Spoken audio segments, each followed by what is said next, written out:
Ba shakka aka ce yabon gwani ya zama dole yayin da jajirtaccen jarumin wasan barkwancin nan na Hausa yake ƙoƙarin kawo ma masoyan shi bidiyo masu sa dariya. A inda aka samu matsala aka samu akasi ya samu matsala a ƙafansa. Malam Hudu dai watan wanda kuka sani da mazaje mai girman tan buhu 500 wai shine zai tambulin kamar yadda kuke gani a bidiyon nan.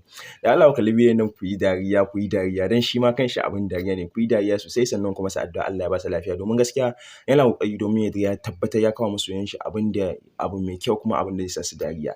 Ga dai bidiyon da Malam Hudu mai girman tanka 500 ya kasance.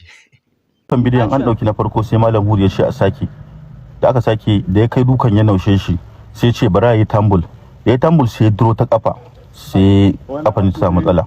To mukan yi haka wata sa'in aka dan samu matsala. Na yi hakan ne domin in yi kokarin faranta ma masoya rai wajen musu sabon bidiyo. To yanzu dai a haka dai kafa tana nan tana ta ciwo insha Allah.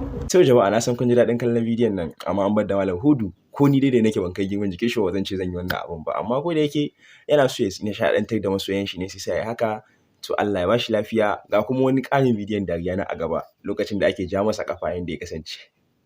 Kai hakuri dan Allah mu taru mu rike ka a jama kafan wannan kafan shi ne sai a rike ni to na rantsi Allah bar zan ga inda ni mace ne haihuwa da maza na haihuwa wallahi inda ake tsarin kwanci haka zan haihu ban sani ya sun bi ma zo ka jame dan Allah ya Allah zo ka jame wai sai an bada sadaka daga zo ka jame sadaka ku rike shi dai ku rike shi dan jinjina ne dan me shi ka fara ku rike shi sosai ne ku rike shi ku rike shi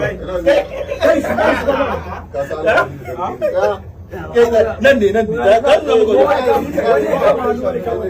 wanda ya kara da rike kai biyu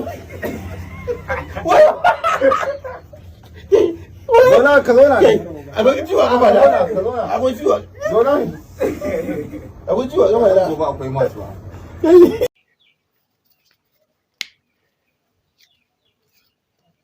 To kun ga yadda Malam Hudu ya kasance ku sa shi addu'a Allah ya bashi lafiya. A gode da Allah ku yi sharing bidiyon nan ina so ya kai gare shi ne.